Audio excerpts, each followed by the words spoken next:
Mauricio Hernández Norambuena no sabe lo que pasará desde este momento.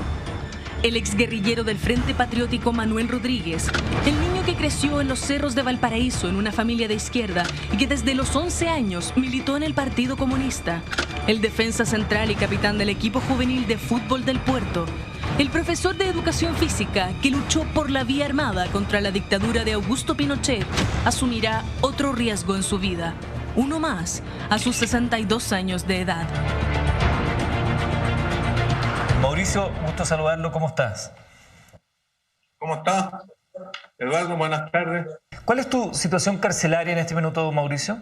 ¿Te refieres a las condenas, a las sentencias mías o al régimen interno aquí? El comandante Ramiro advierte que tras la exhibición de esta entrevista, Gendarmería podría castigarlo severamente, pero eso no le importa. Él quiere denunciar cómo sobrevive diariamente en 6.8 metros cuadrados con custodia constante y presencial de 2 funcionarios especiales de Gendarmería. Prisionero de un régimen de aislamiento prolongado único en Chile, sin derecho a visitas íntimas, con restricción de al menos 16 horas de alimentación y acceso al patio de solo 90 minutos al día. Su pieza mantiene la luz encendida a las 24 horas, haciendo casi imposible conciliar el sueño. Solo el yoga y jugar ajedrez consigo mismo lo mantiene en calma. Mauricio quiere soltar al mundo sus propios mundos, esos que ha mantenido confinados durante casi 2 décadas en 4 cárceles federales de Brasil y también en Chile. Llegó a nuestro país en agosto de 2019, extraditado desde la cárcel de Sao Paulo, después de 17 años de aislamiento extremo por el secuestro del publicista Washington Oliveto. Allá no sufrió maltrato físico, pero vivió la humillación. Y eso no lo olvida. Yo estuve en Brasil 17 años preso en estas mismas condiciones. Entonces hay una acumulación estresante, ya con signos de neurosis. Además, totalmente abusiva e injusta. Fueron 17 años casi sin ver a familiares, 17 años sin comunicarse con otras personas, 17 años sin acceso a televisión ni medios de comunicación, con libros censurados y cartas que llegaban de sus amistades con meses de desfase. Y le quedan otros 25 más en prisión. Ya que cumple 2 condenas de 15 años por el asesinato de Jaime Guzmán y por el secuestro del hijo del entonces dueño del diario El Mercurio, Cristian Edwards del Río. El comandante Ramiro nos habla por videollamada, pero recién vino a conocer los celulares y redes sociales el año pasado por el contexto de la pandemia del COVID. El patio interno. No sé si ustedes la consiguen ver hacia abajo. Sí, ahí se alcanza a ver la vista que tienes desde la ventana. Esta es la ventana. ¿Cómo podrías señalar tú qué es tu condición física y mental actualmente? Hay informes del Colegio Médico, del programa PRICE, hay informes del INDH que me han visitado. Y yo estoy en una situación bastante de estresado, más aún que yo llevo 1 año 6 meses en esta condición, desde que llegué a Chile. Y yo estuve en Brasil 17 años preso en estas mismas condiciones. Entonces hay una acumulación estresante, ya con signos de neurosis, además totalmente abusiva e injusta, porque hicieron un régimen especial, excepcional, para mí, o sea, un régimen personalizado. ¿Y por qué? Hay consideraciones, yo me imagino que pienso que es una persecución política, la venganza política del gobierno de derecha, de la UDI, y que utiliza la institución de Gendarmería para su venganza política y de castigo hacia mí. Y también para callarme, para que yo no hable, porque por lo que represento, la lucha contra la dictadura, porque soy un luchador popular, no tengo acceso a hablar. Aquí yo di una entrevista una vez y para un medio alternativo, Primera Línea, OPAL, y me sancionaron, me dejaron sin visita varios días, y es probable que ahora con esto también me sancionen, siendo que yo tengo derecho a libre expresión. Yo lo único que no tengo derecho es a libre desplazamiento, pero tengo derecho a libre expresión. Entonces todo eso me han aplicado este régimen para tenerme callado, castigado por mis enemigos políticos. Mauricio, ¿y ustedes a través de tus abogados han presentado estas quejas de señalar que si bien tienes que pagar la condena que tienes que pagar, las condiciones no serían las que debería tener un preso como tú? Ahora mi defensa presentó una querella contra Gendarmería por tortura. ¿Ya? La Organización Mundial contra la Tortura mandó una carta a la autoridad chilena con respecto a mi caso, que tiene la calificación de tortura, según las reglas Mandela, protocolo de Estambul, organismos internacionales. Y hasta el momento, yo hace pocos días nuevamente Gendarmería me renovó por 6 meses más continuar en estas condiciones. Y así continúo aquí resistiendo, bueno, y principalmente por la solidaridad. Yo he recibido bastante solidaridad de organizaciones sociales, bueno, aparte de la familia, el apoyo, los amigos. Lo que ustedes reclaman finalmente es que no tiene tu prisión los niveles de estándares internacionales que se establecen para casos como el tuyo. Y eso es lo que ustedes están tratando de apelar. En general es para la prisión, ¿ya? Para cualquier persona privada de libertad, en general.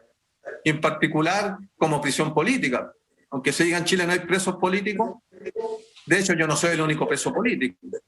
Si yo bien estoy por causa antigua, hoy día la prisión política existe. No hay que ser muy riguroso. Yo he visto algunos programas, inclusive hay Mentiras Verdaderas, que yo lo veo en la red. He visto unos programas donde se entran todas unas inquisiciones con el rigor de lo legal o lo que no es legal en relación a la clasificación de prisión política o de preso político. Pero la generalidad lo entiende como que cualquier persona que tenga motivaciones políticas y cometa algún acto que en la legalidad esté calificado como delito, es un preso político. Es un preso porque la motivación fue política. Los que han ido a protestas, los que han tirado bombas molotov, ellos no han salido a hacer eso por querer destruir, ha sido una motivación política de la protesta social. Entonces, ahí hay una serie de fondo artimañas para negar la prisión política en el fondo. Claro. Quienes señalan que en Chile no hay presos políticos, justamente tiene que ver con eso, que un preso político, según esa definición, sería aquel que es encarcelado por pensar, por tener un pensamiento distinto, que genera algún tipo de rechazo en la autoridad. Y alguno podría pensar que Mauricio Hernández, que está pagando prisión por el crimen de Jaime Guzmán y también por el secuestro de Cristian Edwards, que esos hechos son hechos criminales y no políticos. ¿Cómo le puedes explicar tú, entonces, a la gente que nos ve, cuál es esa distinción que haces tú para considerarte un preso político? Bueno, como yo ya lo dije, porque tiene que ver con la motivación. Nosotros, el caso del Frente Patriótico, Manuel Rodríguez, del cual yo era militante, realizamos, por ejemplo, el secuestro de Cristian Edwards para obtener fondos para financiar nuestra organización. Es decir, la motivación es política, porque éramos una organización política. El ajusticiamiento de Jaime Guzmán fue una decisión del Frente Patriótico. No fue porque, pucha, no sé, pues nos caía mal o porque no nos gusta la cara de él. O sea, hay una razón política.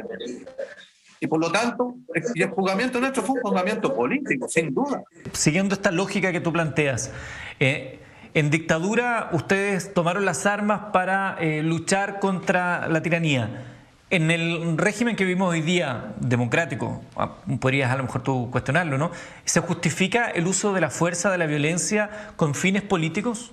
Primero que nada, yo diría que yo considero absolutamente legítimo, que no sea legal, pero absolutamente legítimo, la autodefensa popular. O sea, la autodefensa del pueblo. Cuando lo están mutilando, cuando le arrancan los ojos, cuando se producen abusos o violaciones contra ellos, represión, tienen el legítimo derecho a defenderse. Eso como primera cosa. Por ejemplo, cuando se dice, no, que un saqueo aquí, otra cosa allá. alguna quema de iglesia, que son expresiones de violencia, pero al calor de la protesta social. Ahora, ese tipo de hechos particulares nos dan cuenta del otro tipo de expresión de fuerza que hay. Pero intentan colocar la violencia como un todo. Porque, por ejemplo, todo lo que es la lucha de barricadas, para luchar contra la represión, contra Carabineros en particular, lo que hace la primera línea, la llamada primera línea, y todos los que están ahí para proteger la manifestación. Eso, en mi opinión, es absolutamente legítimo. Absolutamente legítimo. Ahora, esos otros de saqueo que introducen una farmacia y llegan ciertas bandas organizadas, bueno, yo no voy a compactuar con eso. Pero también ese es otro fenómeno social. ¿Ya? Ese otro asunto. Pero aquí generalmente lo que se dice, sobre todo los medios de comunicación, que obviamente obedecen a interés político, son parte de la élite. Aquí la cuestión de fondo es élite contra pueblo. Esa es la contradicción que existe. Eso no se podría decir de cualquier manera. Antes eran explotadores, después propietarios y no propietarios, los ricos, los pobres, lo que se dice. Ese conflicto, lo que estalló fue el 18 de octubre, los sectores populares, ¿ya? La gran mayoría del país. Eso fue lo que... Y por lo tanto, yo haría la siguiente pregunta. Si el estallido social no es independencia, que algunas pueden ser cuestionables, sin duda, pero si no hubiese tenido toda esa expresión de violencia, la élite no habría entregado la Constitución por ni un lado. Obvio, porque se colocaron en jaque toda la institucionalidad. ¿Por qué? Fue por las expresiones de violencia. Eso fue lo que los amedrentó. Si no hay eso, no habrían escuchado. No habrían escuchado. Ahora, escucha, si uno ve un poco como base histórica, los procesos sociales, es una ilusión pretender porque hay un conflicto encarnado en lo que es la sociedad, sobre todo con el capitalismo, más aún capitalismo ultranza en su versión neoliberal. Entonces, es con poco hacernos los lesos, ¿eh? Con eso de buscar caminos de por medio, el diálogo, un diálogo cuando las élites quieren imponer un diálogo con sus condiciones. Lo del 18 de octubre, a tu juicio, ¿qué representa? Y aprovecho a preguntarte al mismo tiempo si tú crees que lo que sucedió días después del 18 de octubre fue espontáneo, hubo organización, fue también de alguna manera insuflado por movimientos de resistencia política. El estallido social yo lo veo como que es el ejercicio de la soberanía popular, ¿ya? Eso que estaba ahí adormecida con la droga del plástico, de los créditos, ¿ya? Del consumo, durante 3 décadas, un momento dijeron basta y fueron a recuperar su dignidad. ¿Ya? Eso fue lo que estalló, lo que yo creo. Y bueno, como casi siempre en los procesos históricos, la juventud fue la que la llevó, sobre todo los secundarios, con gran coraje, hicieron el detonante. Ahora, de que todas estas cosas, teorías medias conspirativas, es humo. Yo considero que es puro humo. Hay una realidad política en Chile de nuevas formas de organización social y de los que han estado luchando y los que salían a la calle, que tienen que ver con mucha, yo diría, con mucha espontaneidad y también con bastante horizontalidad. No hay estructuras que yo pueda percibir, digamos, cuestiones más organizadas. Son las nuevas formas de expresión, mucha horizontalidad, sin jerarquía, y ahora con el uso de las redes sociales parece, porque de juntarse en tal lugar y protestar. Y lo que incendió mucho todo fue toda esa rabia contenida de los 30 años, que en el fondo 30 años de humillación y de abuso, y el discurso de como que hay un gran enemigo interno, eso solo obedece a interés político, porque eso permite tomar medidas para contrarrestar ese supuesto enemigo interno. Mayores leyes represivas, mayores recursos, entonces se arma ese monstruo. Ustedes dentro de la cárcel de alta seguridad, ¿qué escuchaban? ¿Qué comentarios les llegaban de lo que estaba ocurriendo en las calles después del 18 de octubre? Bueno, aquí principalmente lo que se podía percibir era por la televisión. Las primeras semanas yo pasaba 18, 20 horas pegado a la tele viendo era como todo un filme lo que pasaba afuera. Y después llegaron algunos, aquí hay, inclusive en el pasillo al lado donde estoy yo, hay algunos presos por quemar el metro. Hay 2 o 3 muchachos jóvenes, trabajadores son los 3. Yo he conversado a veces un poco con ellos, conversaba aquí a los gritos, porque de pasillo a pasillo.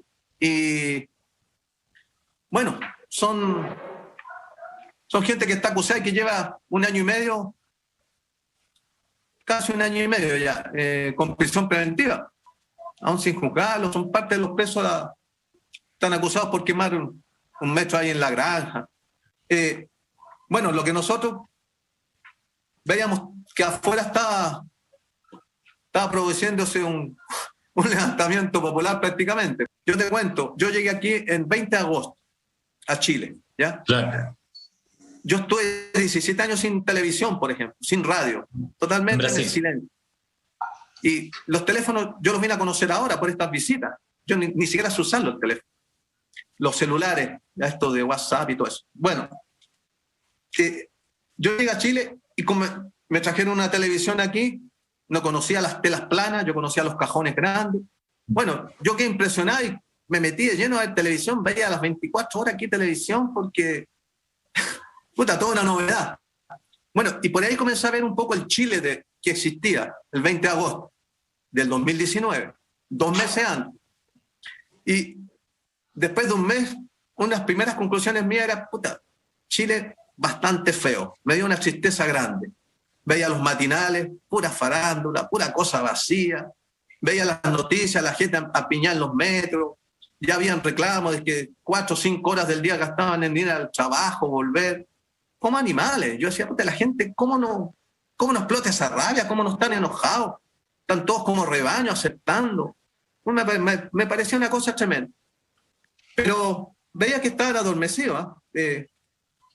Y bueno, 2 meses después, toda esa reflexión que yo tenía me chocó en la cara, porque reventó todo y cambió. Yo vi el cambio drástico, cambió totalmente, pues la gente se apoderó, se tomó las calles, fue a protestar, fue a reclamar por sus derechos, contra una cosa esperanzadora. Pero ahí vino la política, los zorros de la política, los pillos de la política, y canalizaron, antes que se quebrara todo, con el 15 de noviembre, con institucionalizar lo que era la protesta social. ¿Y qué está dando como resultado hoy día? Una cosa que es irrisoria. Esa letra chica que le pusieron, tan chica, que un proceso constituyente totalmente vaciado de contenido y además de soberanía popular. Aquí ya se ha hablado mucho. Yo ni siquiera voy a mencionar todas las trampas que tiene eso, los quórum, los independientes no tienen ni una posibilidad. Lograron vaciar completamente de lo que eran las demandas con este proceso constituyente. Y los problemas van a venir. Los problemas van a venir este año, sin duda alguna. ¿Cuál sería el Chile que te gustaría ver a ti, Mauricio? ¿Se parece a qué? ¿Por qué te lo pregunto? Porque tiende a ponerse como en como en un eje de si no es Chile es Venezuela, si no es Chile es Cuba. ¿A qué se parecería, a qué realidad del mundo se parecería el Chile que a ti te gustaría ver, Mauricio? Aquí me voy a poner un poco zapatista, a un Chile donde cupieran todo, donde cupieran muchos mundos, y donde las mayorías decidieran qué Chile construir. Y obviamente tengo plena confianza en lo que es la sabiduría popular. Me lo imagino un Chile con dignidad, ¿ya? Me lo imagino un Chile con justicia social, un Chile sin abusos. Es un Chile donde en el sur existiera una nación mapuche. Ese es el Chile que me imagino. Que hubiera respeto por todos los otros, y no solo respeto, sino que sus derechos, todos los otros pueblos originarios, todas las diversidades, ¿verdad? Con cuidado del planeta, ¿ya? yo creo que esos temas están, si aquí el problema es que no es tanto, es casi de sentido común, a mí me parece. El problema es que esa minoría, la élite que tiene el poder y que tiene mucho poder, no va a querer soltar los privilegios. Esta es la primera parte de la entrevista, son 3 partes que le hemos dicho de esta entrevista a Mauricio Hernández Norambuena desde la cárcel, donde él está cumpliendo ahora la pena, a la cual fue conmutado tras este proceso de extradición desde Brasil hacia nuestro país. Vamos a conocer en instantes nomás las otras 2 partes de esta entrevista. Antes les quiero presentar a Laura Hernández Norambuena, la hermana de Mauricio, que está en este instante ahí junto a nosotros desde Valparaíso. Entiendo, Laura, buenas noches. Hola, buenas noches. De Viña del Mar. Desde Viña del Mar. Bueno, Laura, Valparaíso. Laura, ¿qué sensación te viene luego de ver esta primera parte de la entrevista a tu hermano? Bueno, en realidad lo principal sería el gusto de verlo, de expresarse, ¿verdad?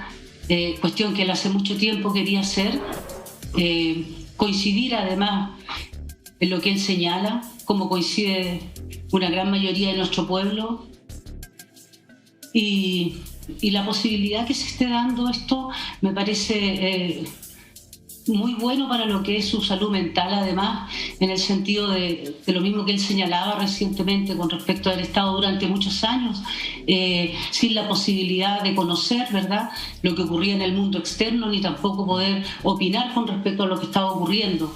Me da mucho gusto además escucharlo y que entiende y que está atento a lo que está sucediendo y la coherencia, digamos, que mantienen sus dichos, ¿verdad?, y su reflexión con respecto a lo que ocurre en nuestro país. Eso, de sobremanera, me parece destacable, no solamente porque sea su hermana, sino que además porque conozco todo el tiempo que ha transcurrido, toda la situación apremiante que él ha pasado durante estos últimos casi 18 o 19 años, que en cualquier otra persona uno pudiese esperar, obviamente, otra condición, tanto con respecto a su aspecto físico y además con respecto a lo que son, digamos, sus apreciaciones. Creo que la lucidez es muy importante, ¿sí? La figura de Mauricio Hernández, tu hermano, evidentemente genera divisiones. Habrá gente que apoya lo que se hizo en aquellos años durante la dictadura y también habrán otros que incluso apoyan hechos posteriores una vez ya llegada la democracia, como por ejemplo el ajusticiamiento de Jaime Guzmán. Así como hay unos que lo apoyan, habrán otros, y lo alcanzo a leer en redes sociales, que consideran que es un criminal, que debe estar preso, y no preso 30 años, sino que toda la vida por los delitos que se le imputan acá en nuestro país, más lo que pasó en Brasil. ¿Cómo le responderías tú a aquellos que tienen esta segunda visión de tu hermano, la visión de un criminal, de un terrorista, de un asesino? O sea, yo no sé si sea que yo tenga que responderles en realidad. Yo creo que las personas en este mundo nos situamos en una vereda, ¿no? Creo que mi hermano está situado en una vereda, como tú bien lo señalabas, partiendo del programa, en una vereda en los tiempos de la Unidad Popular, con el gobierno popular, con lo que significaba en ese tiempo también la dignidad del pueblo. Después, en el tiempo de dictadura, situado también por la defensa y la recuperación de la dignidad perdida después del golpe militar. Y hoy día en esta resistencia, las personas que tienen esa otra opinión con respecto a que él es un criminal o muchas otras cosas más horribles todavía que se dicen de él, yo creo que esa es la opinión que ellos tienen. En realidad, creo que no tiene, no es para mí, digamos, algo tan importante, porque siempre van a existir las personas que no están de acuerdo con lo que él, o no solamente él, sino que en general con lo que los luchadores sociales y aquellos que quieren mejorar este mundo o cambiar este mundo o hacer este mundo más de todos, ¿verdad?, van a estar en desacuerdo. Hay personas que creen que este mundo es solamente para ellos. Sabemos que hay un porcentaje pequeño en nuestro país y en el mundo en general que cree que el mundo ha sido creado para ellos. Y de esa manera han puesto el pie, como bien lo señalaba mi hermano, a través de los abusos durante muchos años en la historia. Laura, tú fuiste una de las pocas personas que tuviste la oportunidad de verlo durante su estadía en la cárcel en Brasil y también acá en Chile. ¿Cómo podrías decir tú? Porque también veíamos ahí que ellos judicialmente, lo vamos a hablar luego con su abogada, están reclamando las condiciones en las cuales se encuentran hoy en día en prisión. ¿Cómo es esa comparativa entre la situación de Brasil y la situación acá en la cárcel de Chile? Bueno, cuando se me invitó a participar de este programa, dentro de las cosas que me señalaron era un poco contar cómo había sido esta experiencia en Brasil, ¿no? Partir diciendo un poco que no ha sido fácil ir en busca de esos recuerdos. Los seres humanos bloqueamos un poco los periodos dolorosos que hemos vivido. Desde el momento que yo me entero, estando en Brasil, además me entero que Mauricio va a ser trasladado, extraditado, digamos, a nuestro país. Inmediatamente o en horas posterior a eso salgo de Brasil y justamente por el hecho de que Brasil para mí significa un periodo y recuerdos oscuros, tormentosos, ¿no? Espero no tener que volver a ese país. Y eso tiene que ver justamente con lo que nos tocó vivir durante casi 18 años a través de todas las visitas, ¿verdad? De todos los viajes que tuvimos que hacer que significaban una gran infraestructura desde el punto de vista no solamente de comprar pasajes, sino que de gestionar esas visitas, porque Brasil y su sistema carcelario es abusivo, es enredado además para el conocimiento que nosotros tenemos, porque yo ya conocía el régimen de acá de Chile y hoy día lo conozco también, puedo establecer esa comparación.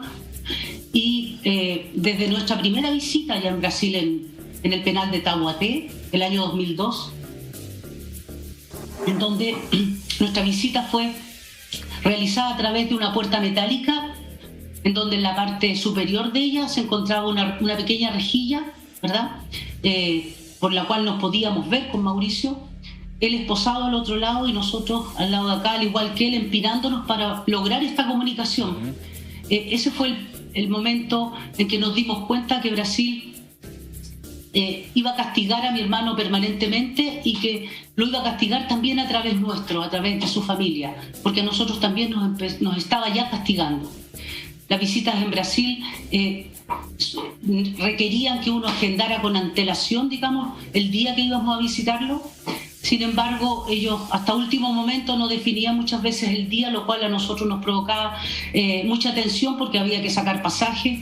Nosotros, para llegar de acá de Viña del Mar a los distintos penales, Mauricio estuvo en 6 penales en Brasil. Él ahí habla de 4, pero además están los otros penales que no eran federales, penales que estaban distribuidos y ubicados en el Brasil a lo largo y ancho de toda esa geografía. Habían dificultades permanentemente. Hubo 2, por lo menos que yo recuerdo, visitas frustradas. Cuando llegábamos allá, habiendo agendado nuestra visita, nos encontrábamos o nos enterábamos por la propia prensa de que Mauricio había sido transferido a otro penal. Ellos días anteriores nos habían dado el pase para que lo visitáramos, pudiendo haber señalado que no estaba permitida la visita. Igual nos dejaban ir y nos agendaban y después lo trasladaban, ¿verdad? Entonces, las propias visitas también eran un control que en realidad cuesta entender, ¿verdad? En un país tan grande, el país más grande del mundo, ¿no? Por ellos mismos señalados, que tuvieran un control abusivo y vejatorio. Yo lo catalogo vejatorio, ¿no? Nosotros pasábamos por una visita que significaba desnudarnos completamente, ¿ya? Pasar por un umbral de detector de metales desnudo y después también hacer una sentadilla sobre un espejo que se colocaba entre nuestras piernas para además revisar nuestras partes íntimas. Entonces, había penales donde existía un escáner, que es lo que existe acá en la cárcel de alta seguridad. Sin embargo, igual nos hacían pasar por esta revisión física, o sea, creían más en lo físico que en este caso que en las formas, ¿no? O que en las posibilidades del escáner que tiene de poder revisar el cuerpo humano. Las visitas mismas también eran de 3 horas, pero 3 horas que ni siquiera podíamos revisar un reloj para saber cómo iba pasando el tiempo. Podrás entender que después de hacer un viaje muchas veces hasta de 24 horas entre aeropuerto, cambio de aeropuerto, después traslados en bus, porque era una seguidilla, para llegar a lugares recónditos, porque además los penales allá se encuentran ubicados en lugares muy alejados, además de las ciudades, de las grandes urbes, digamos, por un tema evidentemente de seguridad para ellos. Y nosotros nos trasladamos todo ese espacio para llegar a una visita de 3 horas, claro, donde había que necesariamente ordenarse en el tiempo que teníamos para visitar. Déjame hacerte una pregunta. Y eso era además un abuso de poder de parte de ellos, de mantenernos en tensión. Claro. Y solamente, déjame terminar la idea, y solamente nos enterábamos de que la visita estaba por terminar o estábamos cerca cuando ellos avisaban que se acabó. Ok, estamos hablando del Brasil de Lula, donde está tu hermano en prisión por un... El Brasil de 17 años, claro, hace 17 años. Lula y después la presidenta... Dilma Rousseff. Dilma, bien lo dices tú, también luchadora social, guerrillera, sin embargo, en este caso se olvidó absolutamente. Por eso te lo planteo, porque no estamos hablando del contexto de gobiernos de derecha ni nada, eran gobiernos de izquierda en ese momento. Dicho eso, tu hermano estaba en prisión, sí, yo sé que el concepto de izquierda me pone una cara de, bueno, sí, a eso le podemos llamar izquierda, claro, la larga disputa. Pero tu hermano estaba en prisión por un secuestro, el secuestro de Washington Oliveto. En comparación con otras personas detenidas, presas por delitos similares, ¿el trato era el mismo o tú sientes que en el caso de tu hermano había un encono especial? Absolutamente, absolutamente. Y esto estaba además orquestado desde nuestro país. Nuestro país, cuando Mauri cae detenido, inmediatamente manda una delegación al Brasil para que se le mantenga en las condiciones más adversas y de mayor seguridad, porque él es una persona peligrosa para la humanidad. ¿Quién lo orquestaba desde Chile? ¿Quién orquestaba eso desde Chile? ¿Quién tenía ese poder? El gobierno que estaba el año 2002. ¿Concertación? ¿Por qué tú crees que la concertación, no sé quiénes de la concertación, enviaban este mensaje a Brasil para perjudicar aún más la situación carcelaria de tu hermano? Habría que preguntárselos a ellos, yo creo. ¿Tú tienes pruebas de aquello? De que ellos fueron a Brasil y que hicieron esto que yo te estoy señalando, por supuesto, eran parte además de los argumentos de los jueces cada vez que lo mantenían en este sistema más rudo que existe en Brasil. Claro que sí, eso está por escrito. Pero, no hay ningún problema. ¿cuál era el argumento de los jueces? ¿La peligrosidad de tu hermano o qué? La peligrosidad, que él se había fugado, ¿verdad? Que pertenecía a un grupo armado, cuestión que ya no era cierta porque Mauricio ya no pertenecía a ningún grupo armado, ¿verdad?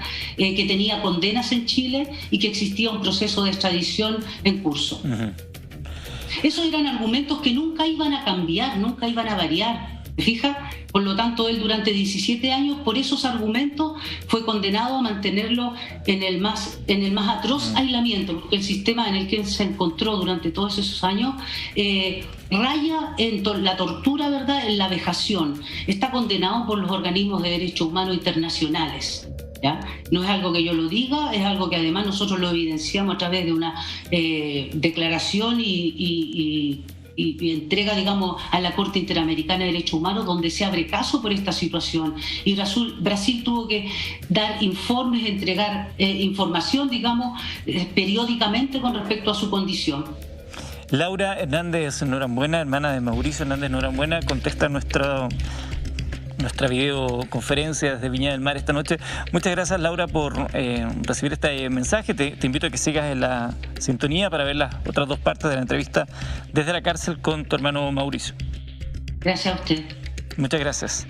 Y nosotros vamos a seguir hablando de este tema y de la relevancia que puede tener este momento de la historia. Y para eso estamos acá en el estudio con Gabriel Salazar, Premio Nacional de Historia del año 2006. Gabriel, buenas noches, gracias por acompañarnos. ¿Qué tal? Buenas noches.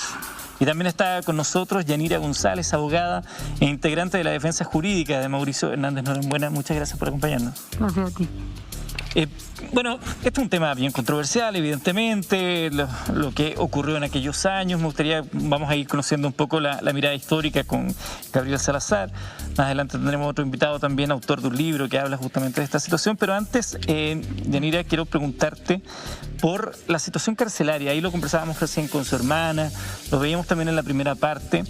Alegan ustedes, y de hecho están presentando una denuncia por abusos y torturas por parte del sistema penitenciario para con Mauricio Hernández Norambuena. ¿Nos podrías contar en qué consisten estos abusos y torturas?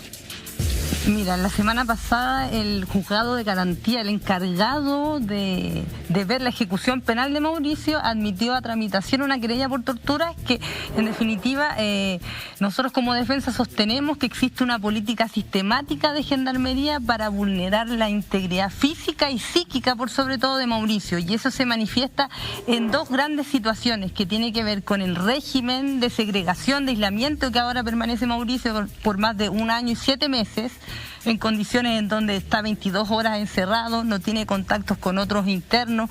Nosotros, por la insistencia de la defensa, hemos conseguido que algunos internos lo acompañen, porque él, cuando llega a Chile, llega a un pasillo donde pueden estar 8 internos, pero lo ponen solo y lo ponen con custodias de 3 funcionarios de gendarmería. Funcionarios, y aquí viene la otra parte que es muy importante y que a nosotros nos llama bastante la atención, funcionarios de gendarmería que no obedecen a la administración penitenciaria, a la unidad especial de alta seguridad, sino que obedecen a un organismo externo, unidades especiales de gendarmería, y con los cuales ha tenido más de 6 altercados. Y todas las sanciones que se le han querido imponer a Mauricio van por este hostigamiento, esta presión. Son 2, ahora conseguimos que fueran 2, pero en un momento eran 3 y estaban encima, ahora están en el pasillo. De a poco se ha ido morigerando, pero él sigue en un régimen de aislamiento. Yanira, y estas condiciones que Gendarmería impone a Mauricio, ¿son determinación de Gendarmería o viene desde tribunales que debe mantenerse bajo ese tipo de custodia por la peligrosidad del reo o lo que fuera? Mira, el ministro Mario Carroza determinó que tenía que reingresar como rematado a la cárcel de alta seguridad. Pero la cárcel de alta seguridad, para que entiendan los televidentes, está inserta en un complejo penitenciario, podríamos decir, que se llama Unidad Especial de Alta Seguridad, donde está la cárcel de alta seguridad, la sección de máxima seguridad y el anexo Capitán Llaver, donde están los delitos tributarios. Correcto. Entonces, cada persona que va a la cárcel de alta seguridad tiene que pasar por un tiempo reducido, no más de 3 meses, no más de 15 días, según los estándares internacionales, en este régimen de aislamiento. Pero Mauricio ya lleva 1 año, 7 meses en este régimen de aislamiento, que no es un régimen de cumplimiento de condena bajo ninguna circunstancia. Gabriel, estamos hablando con uno de los protagonistas de hechos bien impactantes, simbólicos, dirán algunos, cruentos, de nuestra historia reciente. ¿Cómo siente usted, Gabriel, que pasará a la historia el Frente Patriótico Manuel Rodríguez y particularmente la figura de Mauricio Hernández Norambuena? Bueno, yo soy historiador en primer lugar, sociólogo en segunda y filósofo en tercera. No soy abogado. No soy abogado. Y yo diría que este es un problema muy de fondo que toca a los procesos históricos, tal vez en sus dimensiones más significativas, ¿no? Yo creo que es muy importante, para ir adentrándose en el problema de fondo, saber caracterizar muy bien qué tipo de régimen existió en Chile entre 1973 y 1989-90, ¿no? Generalmente se habla de la dictadura militar, dictadura de Pinochet, que se hacía secas, y no se precisa más. Todo el mundo se contenta con decir dictadura, ¿no? Ahora, toda la tradición histórica, filosófica, a partir de los grandes filósofos griegos, Aristóteles, Platón, los grandes teólogos de la Iglesia, Santo Tomás de Aquino, doctor de la Iglesia Católica, ¿no? El teólogo Juan de Mariana, uno de los más importantes también teólogos de la Iglesia Católica, todos se preocuparon de distinguir entre lo que es dictadura y lo que es tiranía. Porque dictadura, en la tradición filosófica y política del mundo occidental, tiene un sentido positivo, porque es el que dicta la ley. Y en esos pueblos atenienses, digamos, griegos, en la época de aquella época, el dictador era un hombre bueno, elegido por el pueblo, y además sabio, y confiaban que él dictara la ley. Por tanto, dictadura tiene una connotación histórica y teórica positiva. ¿Sí? Tú lo puedes simplemente llamar lo que hizo aquí el régimen militar y de Pinochet como una dictadura en ese sentido. Y estos filósofos de esa época la diferenciaron rotundamente de tiranía, porque el tirano no gobierna con ninguna ley, no es amado por el pueblo ni él quiere a su pueblo, hace lo que él quiere hacer porque controla la fuerza, monopoliza la fuerza, en este caso no legítima, y por tanto actúa, por así decirlo, atrabiliariamente, ordenando, desordenando, matando gente, torturando gente, ¿verdad? De una manera que todos los filósofos de esa época dijeron, esto es inaceptable. Frente a un tirano, la ciudadanía, dijeron todos estos señores que acabo de citar, ¿no? Frente a un tirano, la ciudadanía tiene el deber de rebelarse. Deber, ni siquiera el deber. La responsabilidad, el deber, una ética de rebelión. Y fueron mucho más lejos. Yo cuando leí esto en Santo Tomás de Aquino y después en Juan de Mariana, digo, pero poco menos que Santo Tomás de Aquino era del Frente Patriótico o algo así. Porque dijo, no solo frente a un tirano sangriento, criminal, ¿no? Con toda la gente que lo acompaña, cabe la rebelión como un deber ciudadano, sino que además hay que matarlo. Hay que matarlo. Porque no hay manera de negociar con él porque no está trabajando de acuerdo a un derecho, de acuerdo a una negociación, una asamblea democrática. Él actúa unilateralmente usando la fuerza. Frente a eso no cabe conversación, negociación, y dijeron ellos, ¿no? No lo digo yo. Hay que matarlo.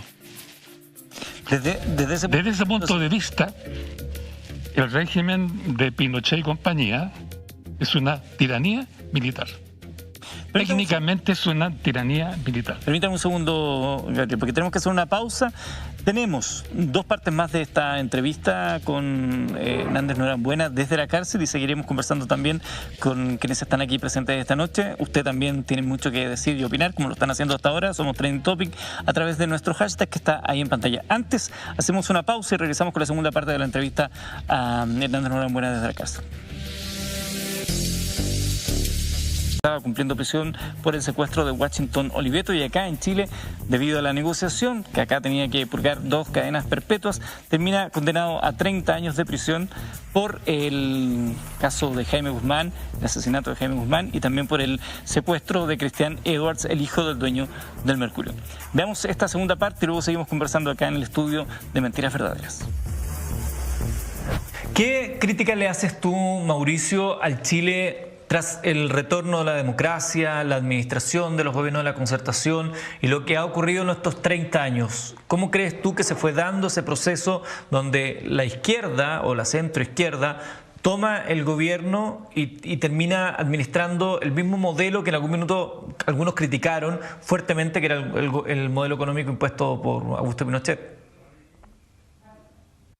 Bueno, tú lo has dicho todo, porque ellos administraron el modelo y lo administraron bastante bien, ¿ya? Lo administraron bastante bien porque lo profundizaron inclusive. Y la mal llamada izquierda en el fondo, porque cada vez fueron dejando de ser izquierda y más bien socialdemocracia, que la socialdemocracia ya es centro prácticamente. Es que hay mucho, estas conceptualizaciones que antes eran mucho más claras, hoy día un poco que se pierden unas con otras, se cruzan.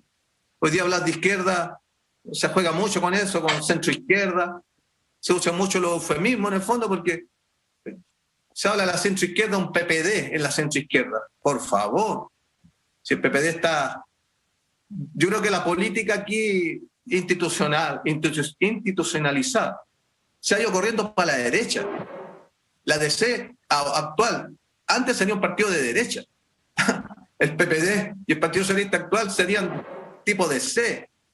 Entonces, y prácticamente de izquierda a izquierda, yo no veo en lo que es la política institucional. ¿El Partido Comunista dónde lo pones ahí? Tú fuiste militante comunista, por eso te lo pregunto. La política institucional llega más o menos hasta la centro-izquierda. Lo que es Frente Amplio y Partido Comunista están en la centro-izquierda. Digamos, en términos más clásicos, de una izquierda que buscar la transformación social. Esa es la izquierda, buscar la transformación social. Y aquí todos los partidos de otra manera están en el juego de humanizar un poco el modelo, que no sea tan salvaje, pero nadie plantea la transformación social. Y digo, no solo en el discurso, porque hasta el Partido Comunista lo puede plantear en el discurso. Ya, en un discurso muy escondido, sí, ¿eh? No lo dice abiertamente. Pero, ¿cuál es su praxis? Su praxis política no va para allá, no va para allá, está en el mismo juego, en general digo en el mismo juego, pero obviamente que más en función de los intereses populares, sin duda, pero dentro del modelo. Es que, ¿sabes? Aquí hoy día, por todo lo que fue la derrota de los años 90, del socialismo que existió, toda la izquierda en general, y la izquierda revolucionaria más aún, ha cambiado todo en el sentido de que no hay voces que puedan defender algún ideario con ese horizonte de utopía. Ya como que la derrota ideológica fue tan feroz que hoy día lo único que se sabe es cómo se mejora el modelo. Y no hay el coraje, ni tampoco las ideas aún, ya en términos de proyecto, que llevaran un camino posible hacia allá. Y por otro lado, uno mira, pero si tiene tanto sentido común, que este modelo, el neoliberalismo, no está llevando a la destrucción del planeta.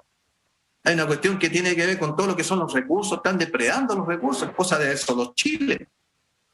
Ya toda la cuestión extractivista, están matando la tierra, están matando el aire que respiramos, están contaminando las aguas. Y en todo eso, no sé, pues como que tenemos muchos planetas tierra. Te preguntaba, Mauricio, y recordaba el hecho que tú hayas sido militante comunista hace años atrás, para preguntarte tu opinión del Partido Comunista Chileno actual y la posibilidad que tienen de presentar un candidato competitivo como Daniel Jadwe, que en las últimas encuestas aparece en los primeros lugares de preferencia ciudadana. Bueno, yo la opinión del Partido Comunista hoy día, de lo que conozco, como digo,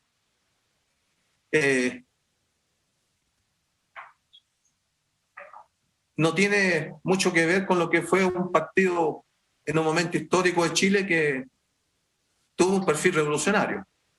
Y el Partido Comunista se constituyó para hacer una transformación social, ¿ya? Desde sus orígenes, con Recabarren. Y eso poco a poco se fue perdiendo, ese perfil, yo digo, post-dictadura. Y más allá de una serie de cuestiones que se le han criticado mucho al Partido Comunista, que yo no voy a entrar en eso y ahora hablar de eso, me parece que el PC no es una alternativa para transformación social. ¿Ya? Creo que no hay ni un partido institucionalizado que esté planteando eso. Pero no obstante ello, sin duda que si la solución para mí no va dentro de la institucionalidad, yo creo que todo va a ser más de lo mismo, claro, con un rostro un poco diferente, con algunos cambios, pero sin duda, por ejemplo, yo prefiero que sea Jadwe presidente en vez de Lavín, sin ninguna duda. Y entre Jadwe y la abuela, ahí está más difícil, pero la abuela a mí me cae muy bien, ¿ya? Por el coraje que tiene principalmente, ¿ya? Y tiene también un buen nivel de consecuencia, que eso hoy día en la política se ve poco, muy poco.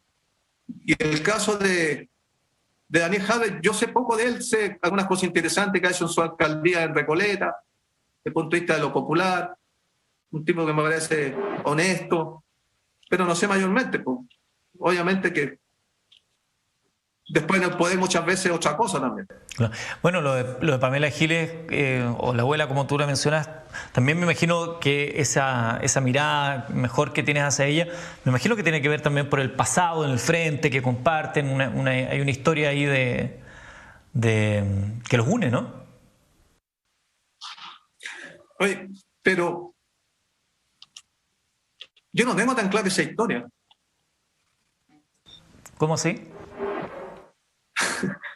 No es que la ponga en cuestión, bueno, simplemente yo no la conozco bien esa historia.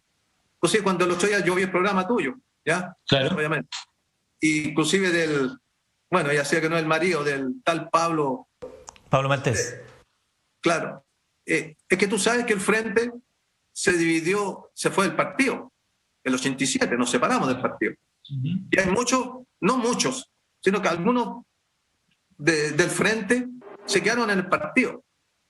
Y el caso de Pablo Maltés yo no lo conozco. No tengo idea quién es. Y aparece ahí como que fue un poco como actuó algún nivel de responsabilidad. Por lo menos en el Frente que yo conocí, yo no sé quién es. Él puede que haya sido en el Frente Partido. Ahora, yo con esto no estoy quitándole, qué sé yo, nada, ya de lo que puede haber sido él, ni tampoco estoy intentando menoscabar, nada que ver. Pero digo que un poco no me sonaba. Y esto tampoco significa que yo haya conocido a todos los que fueron dirigentes, porque en los primeros años del Frente tal vez tuve alguna responsabilidad, no sé. Ahora, de la Pamela Giles, sí sé que ella fue jugada, la lucha que dio en la dictadura, obviamente que conozco algo de ella. Ahora, pero en relación más vinculada a la militancia del Frente, yo no sé de eso. Yo no sé. No significa que no haya sido así tampoco, porque puede haber sido. Pero no, a ti no te consta. Mauricio, entendiendo que tú acabas de decir que crees que la solución de un cambio profundo, relevante, no es institucional, dicho eso, ¿estarías dispuesto a apoyar abiertamente a alguno de los candidatos que acabas de mencionar, o a Jadwe o a Pamela Giles, en términos de campaña?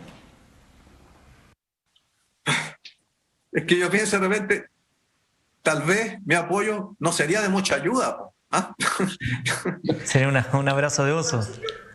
Claro, hasta los quemaría, como conmigo hay un estereotipo que vienen estirando de hace más de 30 años, como que yo soy, como que yo no veo los cambios históricos, como que yo estaría un poco con la misma política. Yo mantengo la misma radicalidad en cuanto al horizonte utópico, ¿ya? Pero soy muy consciente de las realidades también y de los caminos, y pienso que esos caminos los tiene que en la búsqueda del pueblo, y yo apoyaré eso. Ahora, entrar en la cuestión institucionalizada, pienso que en ese caso, de lo que tú planteas, de esos candidatos, no sé hasta qué punto puede hacer un apoyo, no mío, ¿ya? Pero así en mi intimidad, entre otros candidatos, yo obviamente prefiero a la Pamela Giles y a Jadwe por encima de todos los otros candidatos. ¿Y cómo sería una solución que no vaya por institucional? ¿Qué significa eso? ¿Tomarse el poder? Para mí significa lo que planteó el pueblo en las calles. Asamblea constituyente y en un momento inclusive gobierno provisional, fuera Piñera. Yo creo que ese era el camino. Gobierno provisional, asamblea constituyente y un nuevo pacto social en función de lo que decidiera ese pueblo que está en las calles, después los cabildos, ahí que se organizara, el pueblo participando. Ahora nuevamente se cayó en el elitismo. Claro, en una cantidad de número de personas que va a estar ahí, en otra torre paralela al Congreso, los constituyentes, que la mayoría van a ser políticos, ya conocidos, y maquillaje. Claro, para descomprimir lo que venía una ola grande de protestas, para descomprimir. Pero, pues, para esconder el problema.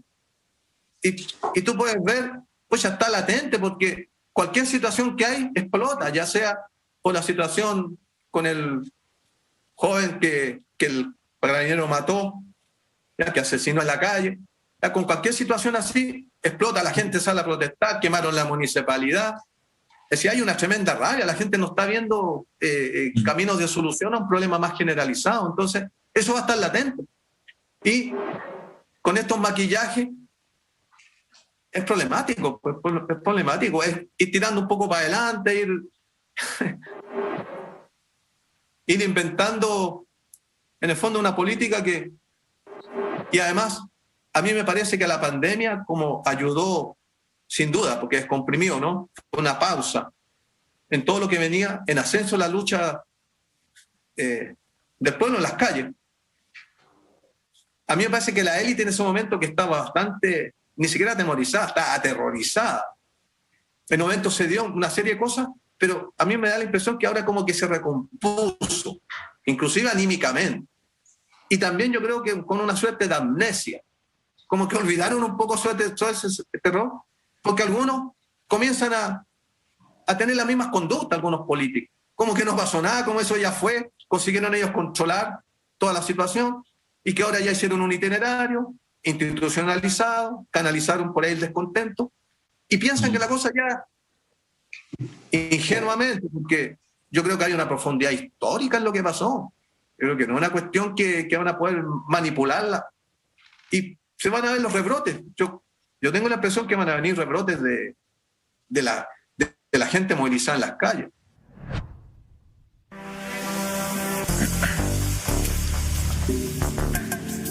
Ahí tenemos la segunda parte de la entrevista a Mauricio Hernández Norambuena. Son 3 partes que vamos a conocer esta noche de esta conversación que tuvimos la oportunidad de tener con él desde la cárcel de Santiago, aprovechando que está acá Jenny González, parte del equipo legal que defiende a Mauricio Hernández Norambuena.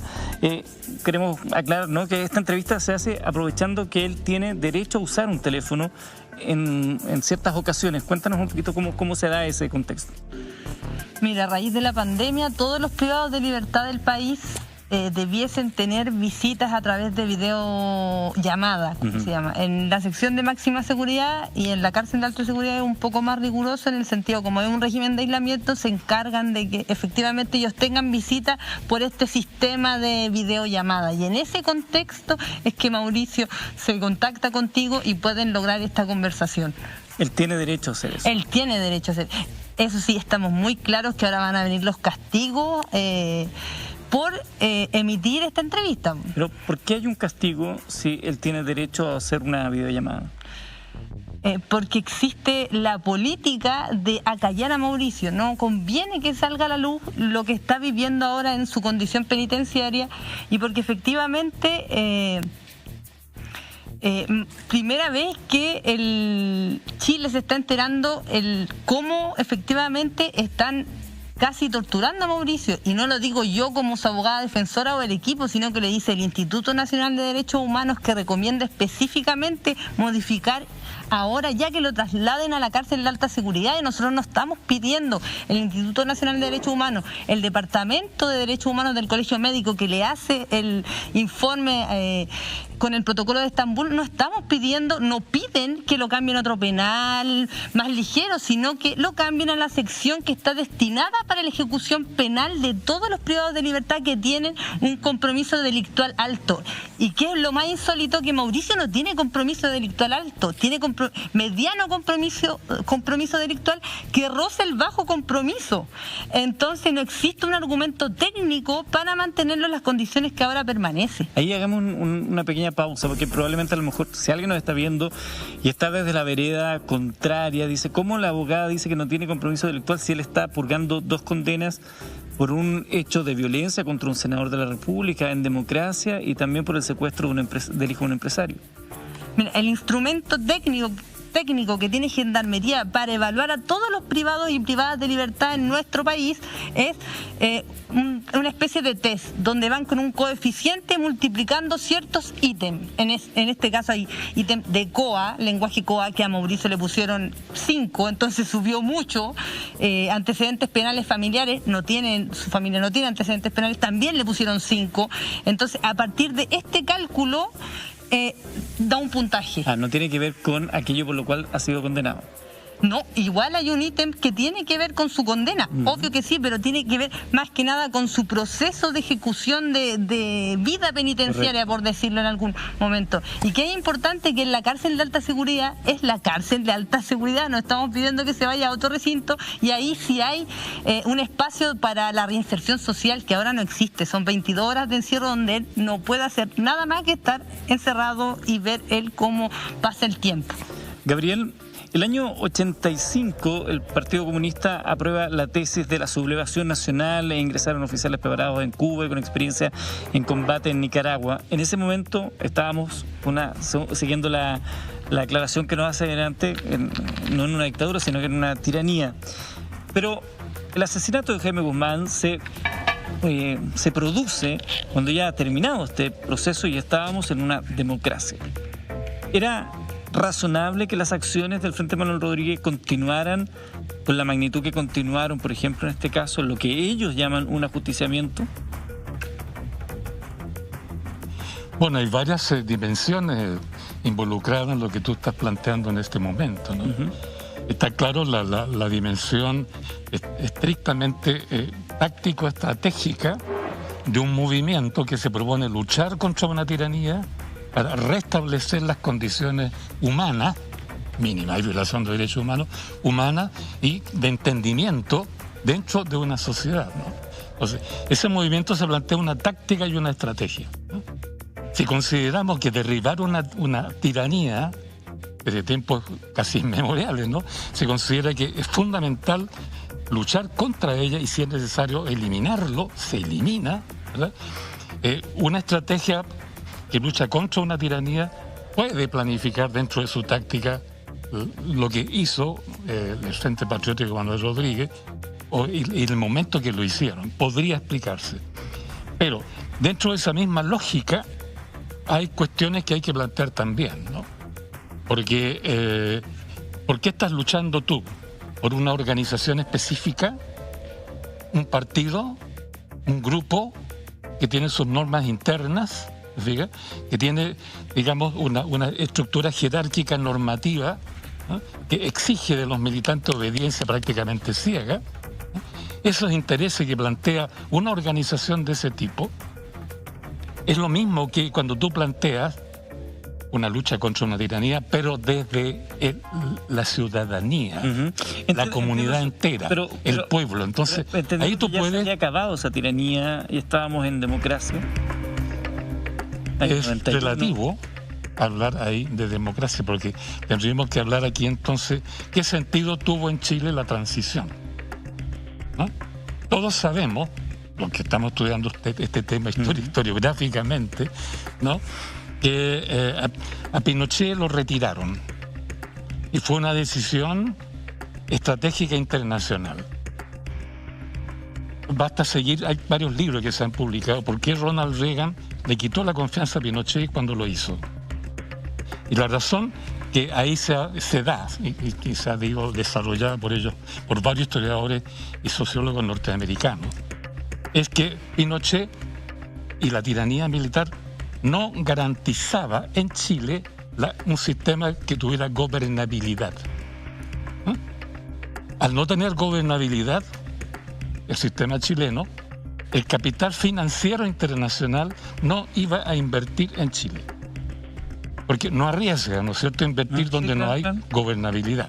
Es la precondición de todos los capitales financieros internacionales desde mucho tiempo, y con razón en ese periodo. Entonces, ¿qué ocurrió?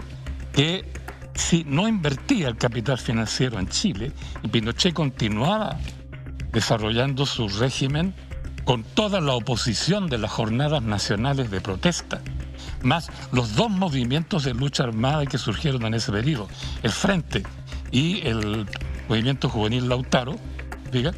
Entonces, el capital financiero en Chile no iba a llegar a Chile, no habría inversión, y el modelo neoliberal por el cual se jugó toda la dictadura y todo el terrorismo que implicó eso, entonces no podía construirse.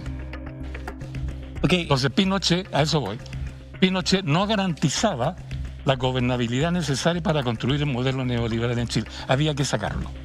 Ok, pero entendiendo todo eso, pero considerando que Jaime Guzmán fue elegido bajo las normas del juego democrático en una elección popular, era un senador de la República, ¿hay alguna crítica que se le puede hacer a esa acción o se entiende dentro de esa lógica de un levantamiento armado contra la tiranía que ya había entregado el poder?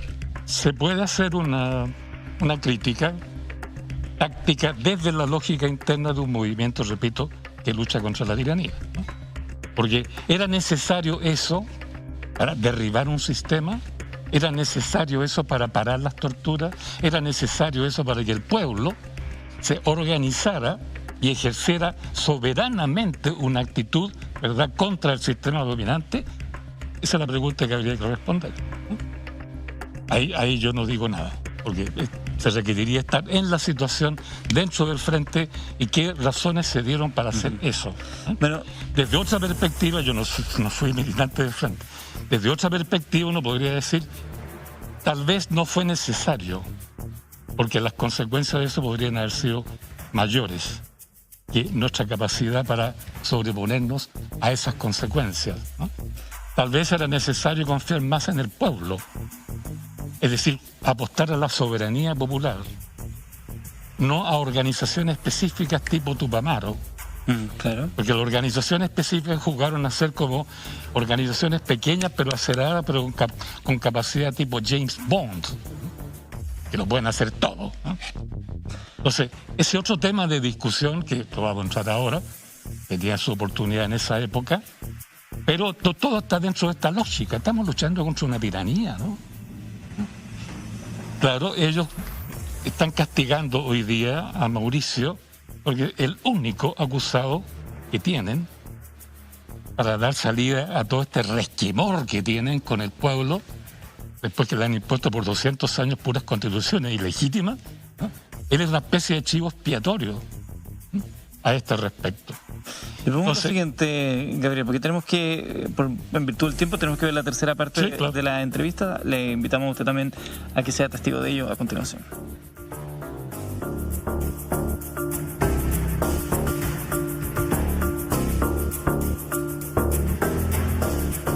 Mauricio, te quiero proponer que hablemos también de lo que ocurrió en el Chile post-dictadura y particularmente el asesinato de Jaime Guzmán.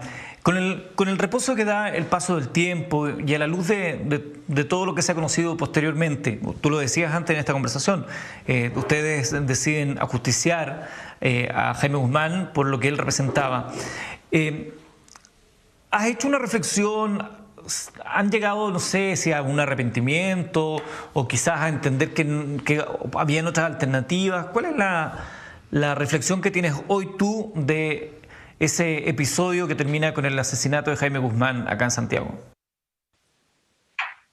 Nosotros en aquel tiempo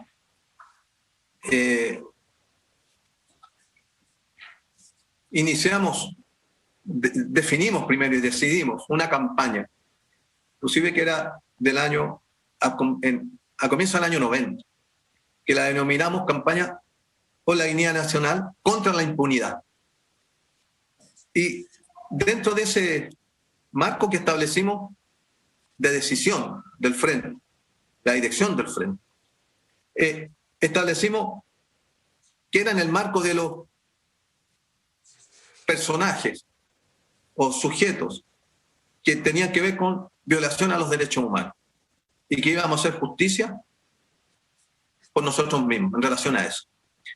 Esa fue una decisión porque ya habíamos conocido ya sabíamos de lo que era la justicia en la medida de lo posible, lo que nos parecía una vergüenza.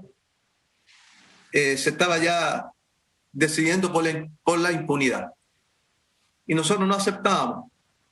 Dentro de esa campaña es donde el nombre de Jaime Guzmán es situado como uno de los objetivos, dentro de una serie de otros nombres. Ahora, se podrá discutir. Nosotros nunca lo discutimos en términos puntuales, el caso personal, el caso específico, nunca lo discutimos. Sino fue uno más dentro de un conjunto de otros nombres que nos parecían, y teníamos antecedentes, que habían sido, ya sea actores ideológicos o materiales, tenían que ver con violación a los derechos humanos. ¿Cuáles eran esos otros nombres que estaban en esa lista? Hubieron algunos otros, estaba Fontaine, habían otros, ya no recuerdo bien, Arredondo, varios generales del ejército, estaban algunos de la DINA, estaba el fiscal Torres, estaba Manuel Contreras, de los más conocidos, estaba Corbalán también, por supuesto. Y de los civiles. Habían algunos civiles. Estaba Sergio Fernández, ¿ya? Uno de los civiles, otro civil que recuerdo ahora. Y bueno, estaba Jaime Guzmán. Y esa fue la lista, por decirlo así, el conjunto de objetivos que fue decidido. Ahora, eso se entregó a algunas estructuras operativas en función de cumplimiento, tenían que explorar el cumplimiento de esas misiones. Eso no hubo, por decirlo de alguna manera, un monitoreo. Ya de cuando estuviéramos menos listos, me iban a avisar para decir sí o no. Eso ya era decisión. Y así se realizó lo de Fontaine, el ajusticiamiento del coronel Fontaine, que era el caso de Goyao. Y el caso Guzmán, el ajusticiamiento de Guzmán, fue realizado en ese marco. ¿Y ustedes qué esperaban con estos ajusticiamientos? ¿Simplemente el hecho de, según su propia reflexión, hacer justicia por su propia mano, o esperaban algún cambio social vinculado con estos ajusticiamientos? No, evidente que nosotros, como entes políticos, no éramos una organización de justicieros, ¿ya? Veíamos que eso debiera contribuir en términos de la subjetividad de las masas, en cuanto a exigir justicia. O sea, que ese fuera un ejemplo, un camino de mostrar y presionar también, en el sentido de que si no había justicia, íbamos a hacer justicia. Colocar el tema, porque prácticamente eso ya estaba acordado que iba a haber impunidad. Entonces era un poco colocar una cuña en ese tema. Y a los pocos años nos dimos cuenta que no fue exitoso en ese sentido. No fue exitoso en el momento, en términos contingentes, que nosotros fueron nuestros objetivos, en términos políticos. Pero en el largo plazo, a mí me parece, es otra la mirada. En cuanto a que hoy día se puede decir, pucha, de una u otra manera, no todos quedaron impunes.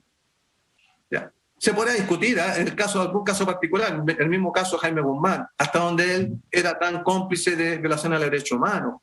¿Ya? Eso ya se puede relativizar inclusive, porque bueno, él fue asesor de Pinochet, ideólogo de la dictadura, una serie de cuestiones. Él exigió a Pinochet por el año 76 que tuviera mano más dura con los comunistas. En el año 76-77 hay la desaparición de las direcciones del PC y de la J. Entonces, y él tenía cierto poder, Jaime Guzmán, desde el punto de vista de opinión. Entonces, se puede decir que hay una injerencia, ¿ya? ¿Lo volverías a hacer? Pero ahí tú estás personalizando, porque yo no lo hice. Porque se lo volvería a hacer. Claro, tú en representación de aquellos que participaron y que establecieron que él era uno de los objetivos para el frente.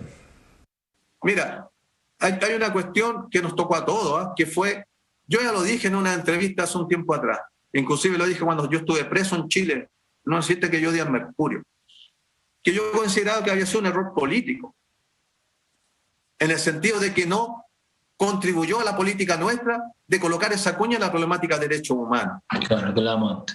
Claro, no tuve, pero yo también a la vez dije, pero considero que fue una operación justa, desde el punto de vista ético. ¿Ya? En el sentido, por lo que significaba él y su vinculación a la problemática, a la violación a los derechos humanos. Ahora, hoy día, con la reflexión, teniendo la experiencia y todo lo que pasó, ya un poco viendo el futuro, 30 años para adelante, y yo estuviera en ese mismo momento, es re difícil, pues ya eso es mucha ficción, es re difícil colocarse en esa circunstancia, porque hay mucha cuestión también humana, que uno no puede hacerse indiferente a eso. Yo recibí una carta de la mamá de Guzmán en un momento, inclusive absolviéndome, y felizmente para ella, digo, yo no soy creyente, ¿ya?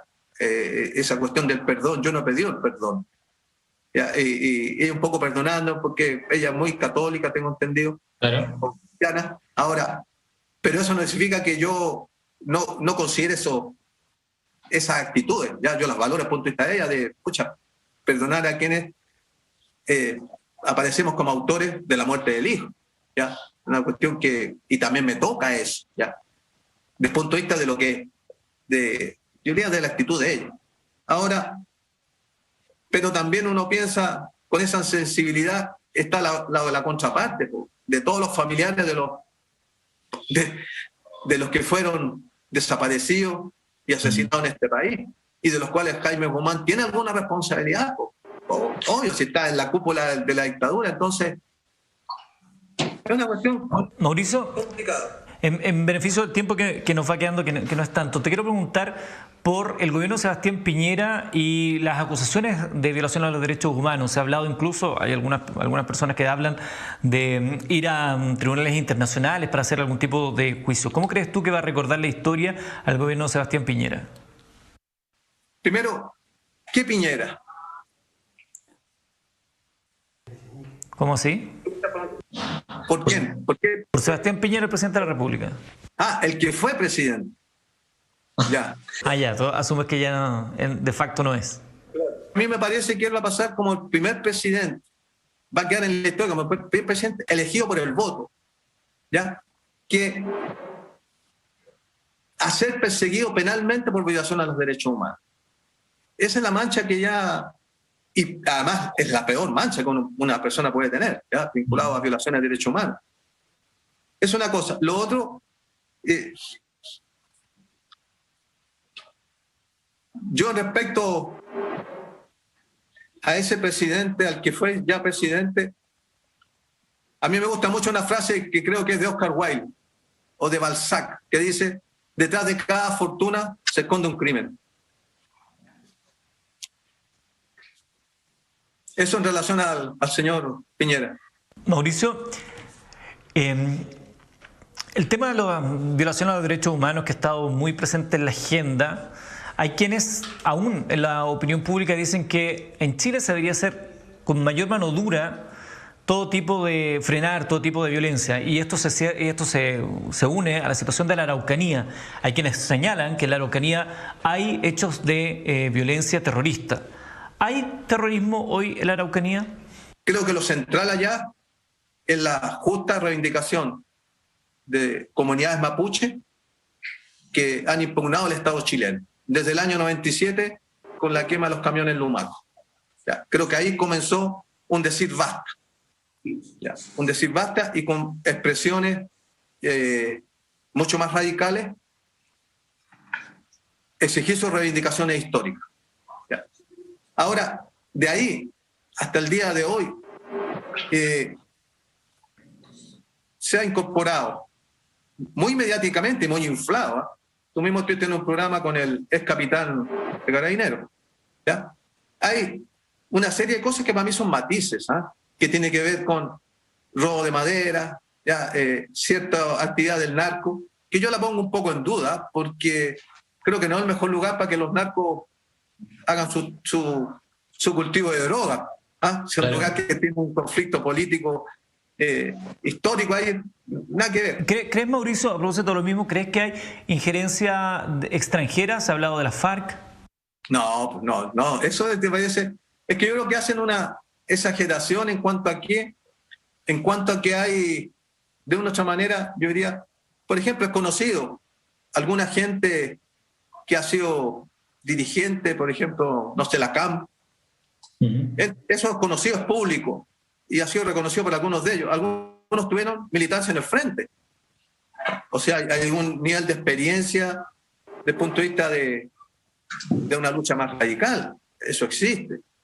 Y las otras organizaciones, Temucucuy, creo, no sé, yo en el fondo no conozco. ¿Ya? Es por lo que veo en la tele. Me da la impresión que hay varias organizaciones ya, de comuneros, ¿ya? Y de comunidades que respaldan ese quehacer más radical. Ahora, hay que verlo con la realidad. Allá de repente hay un montón de atentados que me parece que hay muchos también que son montajes. ¿Se justificaría ese actuar más radical por parte de estas organizaciones? Yo lo único que puedo decir es que creo que ellos tienen todo el derecho a buscar su forma y sus caminos. Si durante siglos han sido despreciados, despojados, usurpados, porque prácticamente para ellos es una lucha de liberación. Claro, un Estado colonialista respecto a ellos, un Estado que racista con respecto a ellos, Pues yo pregunto, ¿sabes qué? Hoy día, los intereses que sean allá es claro, zonas forestales principalmente, ¿no? No está Arauco, no está Mininco. Ese conflicto, esas forestales están dispuestas desde el punto de vista tierra, que fueron prácticamente hasta subsidiadas por el Estado chileno. No van a estar dispuestas y todo el conflicto se da por esos intereses de quienes están lucrando allá, estas grandes empresas forestales. Ahora, ¿quién puede decir? Y menos un Winca. Puede decir a los mapuches, tú tienes el derecho o no a levantarte, ya sea a alzarte, a levantarte por la fuerza o en armas, en relación, porque te están robando tu tierra, a luchar por tu tierra, a luchar por tu cultura, a luchar por tu sobrevivencia como raza, como pueblo. ¿Quién le puede decir eso? Yo creo que una decisión, y aquí en función de la solución, porque lo importante es hablar de las soluciones. Yo con mucha distancia, digo a distancia porque considero que los mapuches son los que tienen la palabra allá, en cuanto, de punto de vista de los diálogos. Y los diálogos siempre los primeros que se colocan son los políticos. ¿Qué tienen que los políticos? ¿Ya? Ahí hay que colocar los intereses que están en conflicto. Y los mapuches tienen que participar en un diálogo, pero toda la expresión de las comunidades, no esas que son prácticamente afines a la institucionalidad, se crea una tal CONADI que va a entregar unas tierras, y puro maquillaje en el fondo para ir. Pero el problema es que ya no dio más. Y ahora vienen las soluciones militaristas, que lo único que va a hacer que va a escalonar el conflicto. Y ahora lo han dicho, las soluciones políticas. Por el otro lado, va a quedar peor. Va a quedar peor, digo en términos, porque eso es relativo, en términos de que va a haber una expresión mayor de enfrentamiento y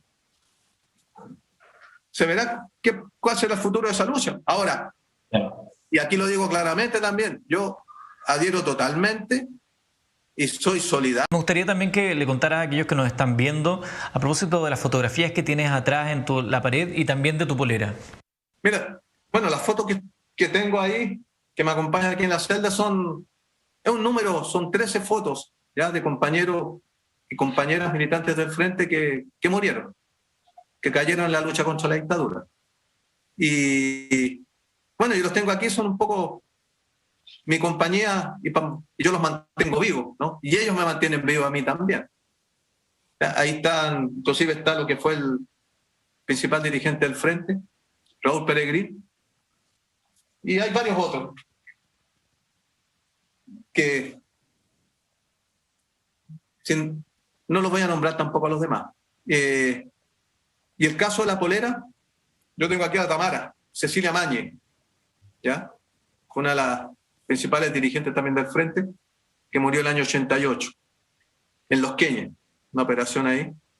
Bueno, conocida, ya muy querida, y una gran militante nuestra, que cayó en esa lucha por la dictadura.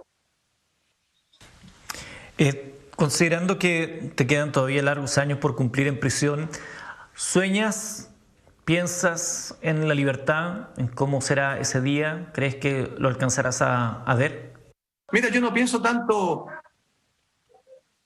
para el futuro, ¿eh? Como yo te decía, yo voy día a día venciendo los días aquí, con mis actividades, recibiendo ciertos destellos de alegría por cierta correspondencia que yo recibo.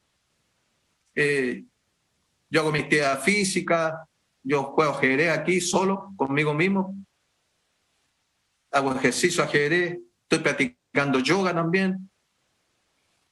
Una serie de cuestiones que me hacen bien y me mantienen, digamos, más o menos sobreviviendo. Ahora, en esa que tú me planteas, la posibilidad de yo salir, yo creo que siempre el futuro está abierto, ¿eh? No me cierro a eso, siempre está abierto porque yo lo veo también lo que es mi condena, todo lo que fue mi condena últimamente, bastante abusivas, no se respetaron abonos que debieron haberse respetado. ¿Ya? Yo ya llevo un tiempo bastante extenso en la cárcel, creo no representar peligro para nadie, ¿ya? Pero hay un pasado mío y hay un enemigo poderoso que son la derecha chilena, que va a hacer lo posible porque yo no salga a la casa. ¿Ya? Y yo creo que solo las calles en un momento podrán contribuir a una salida mía en libertad. Ahora, si yo saliera, yo haría un recorrido por varios cementerios, visitaría a muchos compañeros y compañeras muertos, iría a hacerle mi homenaje, a familiares también que han fallecido. Me iría directo al mar, a tirarme un piquero al mar, ¿ya? Pensando en eso, y abrazar a mucha gente. Yo recibo mucha solidaridad, y a mucha gente me gustaría abrazar y caminar esas calles porteñas y santiaguinas. Lo último, entendiendo que ya se acerca la hora que se acaba la ventana para que puedas usar el teléfono, que primero agradecer la posibilidad de conversar con nosotros, darte las gracias que tengas la confianza de hablar con nosotros, y segundo, ¿qué mensaje, si quieres mandar un mensaje a la gente que te va a estar viendo esta noche? Bueno, una de las cosas que me gustaría decir es que, bueno, con respecto al frente, a la historia nuestra, el Frente Patriótico, que es parte de la historia de la lucha popular, se ha escrito poco, se conoce poco, yo diría, de la historia en sí. Solo algunos episodios que han sido más resaltados, se han hecho algunas películas. Bueno, yo he visto algunas de esas y a mí me parece que no representa a cabalidad, digamos, lo que fueron todos los luchadores y luchadoras del frente que se la jugaron en esos tiempos. Y esto es un poco una cosa tal vez que yo no debería decir, pero lo voy a decir igual. Yo estoy trabajando con un productor, no sé si tú ubicas al productor productor ejecutivo, Tito Geisha. Sí, Tito Geisha, sí. Claro, el productor de La Jauría, de los 80. Bueno, estamos trabajando en una serie del frente, ¿ya? Y a mí me parece una buena idea, ojalá este año se pueda finiquitar ya para que esa serie pueda ser conocida por la gente, ¿ya? Y ahí, eso de otra manera es como un homenaje a todo lo que las generaciones que hoy día están movilizadas y que quieren algún tipo de cambio a la realidad que existe en nuestro país, pues, la realidad de desigualdad injusta. En esa serie me imagino que van a incluir el episodio del helicóptero y la fuga, ¿no? Claro. No, y además una serie de antecedentes, yo diría inédito, que ya a esta altura los vamos a contar nomás, ¿ya? Y que inclusive con la misma fuga hay una serie de cosas antecedentes que van a ser un poco escandalosos para algunos sectores políticos, ¿no? Ajá. ¿Cómo qué, por ejemplo? No, es que ahí ya estaría tirando suspenso fuera. Pero el titular solamente. No, es que con el titular se dice todo. No. Es verdad que cuando estaban en plena fuga, casi te caes que cuando estabas en la fuga, casi te caes del canasto. No, es que yo nunca me subí al canasto. Yo me fui todo el tiempo colgándolo, casi 3 minutos. Claro, yo y otro compañero, Patricio Ortiz, los dos nos fuimos colgando, no alcanzamos a subirnos, saltamos y nos agarramos y nos fuimos colgando todo el rato. Y claro, fueron 3 minutos que a cada rato yo pensaba que me caía. A 500 metros de altura miraba para abajo y ya pensaba que me soltaba, porque iba muy cansado. Pero bueno, al final no me caí, no. ¿Te imaginabas que en ese instante que incluso caer del helicóptero podría ser una mejor opción que estar encerrado? No, yo pensé una cosa así que parece media idiota quizá, pero yo en un momento que quedé con una mano inclusive agarrado en el canal. Pensé en ese momento como una especie de consuelo. Yo imagino un tipo de mecanismo de defensa. Yo pensé me voy a caer. Y en un momento me sentí aliviado por 2 cosas. Una dije, como ya tan cansado, me imaginé cayendo de espalda, flotando en el aire y cayendo así, un alivio. Y creo que un alivio como para descansar, ¿eh? Pero creo que de ese cansancio no solo de ir colgando, como un cansancio de toda la vida ya por fin descansar. Y también pensé en ese momento, dije, puta, qué bueno porque voy a caer fuera de la cárcel, o sea, voy a morir en libertad. Claro, qué cosa más idiota porque al final te mueres nomás, ¿no? No importa. Pero Claro, fue ese pensamiento en el momento como quizás para consolarme del hecho de caerme. Mauricio, lo último, ¿cómo crees que te va a recordar la historia? Oye, siendo bien franco, me importa re poco, no me importa eso, realmente.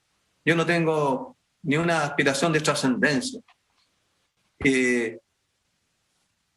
Yo he hecho mi vida según lo que he pensado, he cometido errores, pero ha sido una vida para mí bastante satisfactoria en relación, porque he tenido coherencia en lo que he pensado en cuanto a lo que he hecho. Ahora, para mí, si hay algo importante en lo que ha sido mi vida de lucha, eso lo tendrá que decir el pueblo. La única opinión que a mí me interesa, que me puede interesar, el único juicio para mí que tiene valor, que es el juicio popular. Mauricio, nos pilló la hora. Digámoslo. Muchas gracias, Mauricio. Ahora ya lo cerramos. Muchas gracias por acceder, por darte el tiempo de hacer toda esta faramalla, de poder conectarte por esta vía. Bueno, fue un proceso de conocimiento y aprendizaje para ti. Muchas gracias por tener la confianza con nosotros en el programa. Ya, oye, como despedida también, yo puedo decir que, no, en general, para la juventud, esto no es ni un mensaje ni una cosa muy así, es solo que la movilización nos va a ayudar, o puede ser el camino y la organización y movilización en función de poder cambiar algo este país. Ya, un abrazo a todos ellos, a todos los que luchan, y en general, porque en particular aquí demoraría una media hora estar mandando saludos a mucha gente. Gracias. Adiós. Bueno, ahí teníamos la tercera parte final de esta entrevista con Mauricio Hernández Norambuena. Se suma a la conversación Dino Pancani, periodista, director de la Escuela de Periodismo del Instituto de Comunicación e Imagen de la Universidad de Chile, autor del libro Sentencia Judicial, que habla sobre la matanza de Corpus Christi. Bienvenido, Dino. Gracias por acompañarnos. Buenas noches, muchas gracias por la invitación, Eduardo, muchas gracias por el programa. Saludo al panel también. Gabriel Salazar, Premio Nacional de Historia, está con nosotros. Yanira González, abogada integrante de la Defensa Jurídica. Mauricio Hernández Norambuena. Antes de ir contigo, Dino, quiero plantearle algo a Yanira, porque evidentemente una entrevista de este tipo genera mucho ruido, ha generado un debate intenso en redes sociales, gente que dice que cómo es posible que se le dé espacio en televisión para una persona como Hernández Norambuena. Bueno, acá en Mentiras Verdaderas hemos tenido a militares acusados de violaciones de derechos humanos, donde también han podido hablar libremente. A nosotros nos interesa escuchar a la gente, no tomamos posición por una propuesta, pero nosotros los tratamos a ustedes como adultos. Ustedes tienen el legítimo derecho de hacerse su propia opinión. Ustedes son adultos, no le tengan miedo a la libertad de expresión. Hay algunos políticos que han estado tuiteando esta noche y se refieren a su cliente como cómo es posible que le den cabida a este asesino. Técnicamente, de acuerdo a lo que él está pagando en prisión, ¿se le puede llamar asesino? Técnicamente no. Él no es el autor material del homicidio de Jaime Guzmán. Él es condenado por pertenecer a la dirección del Frente Patriótico en ese momento y es condenado en un contexto de transición a la democracia, justicia transicional, en donde el ministro que lo condena, el señor Alfredo Pfeiffer, fue un reconocido adherente a la dictadura, que relativizó el holocausto y que en definitiva incluso fue sancionado por la Corte Suprema por decir que sentía un resentimiento en contra de estas personas que hicieron esta operación, este asesinato. Entonces hay un contexto y técnicamente él no fue el autor material del asesinato del senador Jaime Guzmán.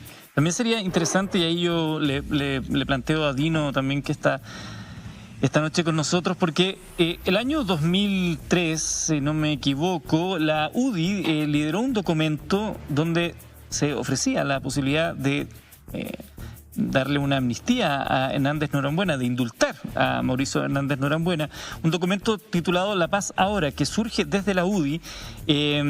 Pablo Longueira, el presidente de la UDI en aquel entonces, año 2003, buscó una propuesta donde existía la posibilidad de este indulto tanto para Hernández Norambuena como para militares detenidos en Punta Peuco. Ahí te pregunto a ti, Dino,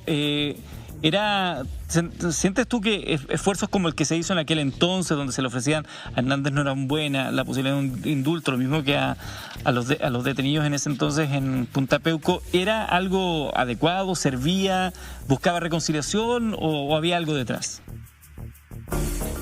Ya, antes de contestar la pregunta, ¿no? Me gustaría expresar mi solidaridad con Mauricio Hernández Norambuena y su familia por las condiciones carcelarias en las cuales está sometido, ¿no? Que es una tortura permanente. Un Estado se denigra cuando le da un trato a un ser humano como el que le está dando hoy día a Mauricio Hernández Norambuena, y expreso esa solidaridad, como también la expreso para los cientos de presos políticos por la revuelta, para los más de 500 personas que tienen daños oculares, para los más de 35 asesinados, etcétera. Es decir, creo que ese marco, los estados terminan siendo estados que no respetan los derechos humanos, ¿no? Los derechos humanos se respetan a todos, a todas y en todo evento. Respondiendo la pregunta o tomando la pregunta, creo que no hay ninguna equivalencia entre un preso en Punta Peuco y con Mauricio Hernández Norambuena o con cualquier luchador social que haya tomado las armas en el marco de la dictadura y el proceso posterior, inmediatamente posterior, ¿no? Seguramente se preguntarán por qué sumo también ese proceso posterior y me permití hacer un punteo para poder argumentarlo, ¿no? Creo que este contexto vale la pena tenerlo presente. El profesor Salazar dio una explicación macro sobre el periodo de por qué no siguió Pinochet, ¿no? Pero podemos decir que el año 91 en Chile había un sistema binominal. El 33% valía lo mismo que el 66%. Pinochet era comandante en jefe del ejército. Había un gobierno que era tutelado por el Consejo Nacional de Chile, el Consejo Nacional de Seguridad, ¿no? Que estaba integrado principalmente por integrantes de las Fuerzas Armadas. En febrero se había entregado el informe Rettig, en donde se acreditaban 3.550 víctimas con resultado de muerte. Es decir, personas desaparecidas o ejecutadas. No incluían los más de 40.000 prisioneros políticos que consignó la Comisión Balich posteriormente, ¿no? A la fecha de la muerte de Jaime Guzmán, Manuel Contreras, el principal genocida que ha tenido la historia de Chile durante los últimos 50 años, estaba libre. La totalidad de los violadores a los derechos humanos se encontraban en libertad y sin juicio, y en su mayoría seguían trabajando o en el ejército o en su institución armada. Los cómplices civiles de la dictadura, entre ellos Guzmán, gozaban de representación parlamentaria o tenían cargos de responsabilidad estatal, ¿no? Instalándose una plena impunidad. Fíjense que Pinochet nombra en el año 89 a 9 de los 19 miembros de la Corte Suprema, y el sistema judicial chileno transforma la media prescripción como un dogma para legitimar la impunidad. Permítanme explicarlo esto a modo de ejemplo, porque tiene mucho que ver con la lucha del Frente Patriótico Manuel Rodríguez. En el caso de la matanza de Corpus Christi, que la Central Nacional de Informaciones llamó la Operación Albania, la sentencia señala que se movilizaron más de 500 agentes de la CNI. La sentencia, el ministro fue Hugo Dolmech, que fue posteriormente presidente de la Corte Suprema. 500 agentes de la CNI se movilizan, se condenó a 15. ¿Dino? 2 estaban presos por otras causas. Dino, perdona que te interrumpa, que nos va quedando poco tiempo, entonces no quiero que se nos diluya mucho la conversación. Quiero volver al caso en particular de Hernández Norambuena. Es el periodo de impunidad en la cual existía. Entiendo el contexto que estás planteando. Eso que puede darse entonces un accionar como los hechos en los cuales estuvo involucrado Mauricio Hernández Norambuena. Sí, mira, te quiero plantear lo siguiente, Dino.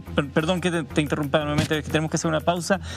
Tú que has investigado en lo que ocurrió en aquellos años, hay versiones que indican que la oficina, que era la Agencia de Seguridad Nacional, dependiente del Poder Civil, sabía de la posibilidad del asesinato de Jaime Guzmán, que tenían la información y que incluso teniendo esa información no actuaron. Incluso Rosario Guzmán, en una carta que le envía a Mauricio Hernández Norambuena, a los 25 años del asesinato del fundador de la UDI, habla de la responsabilidad que le cabía al Pinochet y a su séquito respecto a la muerte de Jaime Guzmán. Me gustaría conocer tu punto de vista, también Gabriel Salazar y la abogada, al regreso de esta que es la última pausa de la noche en Mentiras Verdaderas. Hemos pasado algunos minutos en la programación habitual de nuestro programa. Y estamos conversando a propósito de la entrevista a Mauricio Hernández Norambuena, que hemos conocido en tres partes. Y yo dejaba planteado a uno de nuestros contertulios de esta noche la posibilidad que esto hubiese sido conocido por la Oficina de Inteligencia Política de aquel entonces. Estamos hablando del primer gobierno de la Concertación. Antes de escuchar a Dino, me gustaría plantearle también a Gabriel Salazar esta información que se plantea sobre el conocimiento que tenían personeros políticos o incluso gente ligada todavía a la administración de Pinochet sobre la posibilidad de que Jaime Guzmán fuese asesinado. Perdón, no me queda muy clara la pregunta. La información que circula respecto a que la oficina, que la Agencia de Inteligencia Política tuviera conocimiento sobre la posibilidad de un asesinato de Jaime Guzmán. Bueno, yo no tengo información directa sobre ese punto específico. Y lo único que yo sé nomás es que el funcionamiento de la oficina creó un desconcierto enorme en los jóvenes. Yo trabajaba en la universidad cuando eso ocurre y despertó una especie de, diría yo, de desilusión gigantesca, ¿no? Porque justamente el funcionamiento de la oficina, con el nivel de información que hubiese tenido sobre esta operación u otra, ¿sí?, más importante que la información que tenía era que generó en la juventud de izquierda una desilusión, porque eso era actuar ya en traición a los principios y a las características del movimiento popular como tal, ¿no? Y me tocó ver en los mismos cursos que yo hacía cómo entre ellos se pelearon y expulsaban de los cursos a aquellos que participaban en la oficina, ¿no? Por eso el advenimiento de la llamada así democracia tuvo como antecedente, ¿me fijas?, esta actitud ya de traición a los principios. Correcto. Que se habían realizado con mucha fuerza y tremenda sacrificio hacía poco tiempo atrás, ¿no? En marzo... Ese es un quiebre importante que llevó el año 93-94 a lo que los jóvenes llamaron el año del desencanto. En marzo del año 2016, Rosario Guzmán, hermana de Jaime, escribió una carta abierta a Hernández Norambuena cuando se estaban ya cumpliendo 25 años del asesinato del fundador de la UDI, en la que responsabiliza Rosario Guzmán a Augusto Pinochet por la muerte. Dice en extracto de esta carta: ¿en qué estaban cuando te mataron el dictador, su mujer y su compadre de la DINA, con quienes estaba severamente enemistado a pesar de continuar en el gobierno? Al salir Pinochet del quirófano donde te ingresaron, se dirigió hacia mí para decirme que los médicos no habían podido salvarte la vida, mientras su expresión de alivio hacía imposible ocultar su contento. Eso es parte de la carta de Rosario Guzmán. Dino, ¿qué antecedentes o qué información has logrado investigar tú respecto a la posibilidad que planteábamos de que la oficina conociera de esta sentencia a Jaime Guzmán? Mira, yo creo que es más especulativo, ¿no? De hecho, la oficina se crea a raíz de la muerte de Jaime Guzmán, no existía antes. Es probable que quizás se preparaban para tener una oficina o un departamento de inteligencia para desarticular a los grupos o a los movimientos que quedaron, que funcionaban todavía en el primer periodo de la década de los 90. Pero la verdad, como es especulativo, yo tiendo a creer que no creo que le haya servido a la Concertación la muerte de Jaime Guzmán, tampoco creo que haya sido algo provechoso, lo dice también Mauricio Norambuena, la muerte para el Frente Patriótico, la muerte de Jaime Guzmán. Y respecto a los dichos de Rosario Guzmán, en cuanto a lo que acabo de leer respecto de la carta donde pregunta ella en qué estaban cuando te mataron el dictador, su mujer y su compadre, y que finalmente Pinochet había respirado aliviado cuando le indica que Jaime Guzmán había muerto. Mira, yo, mientras no haya más evidencia que eso, tiendo a, la verdad, no es que no lo crea, es posible, ¿no? Es una situación posible, pero si no hay ninguna evidencia en torno a eso, me haría la pregunta política si es que Jaime Guzmán le servía o no le servía a Pinochet, y yo creo que todavía tenía mucho servicio, ¿no? Para entregar al poder, para entregar a los poderes fácticos, a los militares, a los empresarios. Por lo tanto, no creo tampoco, tiendo a no creerlo, pero sin evidencia es difícil tomar una posición terminante, ¿no?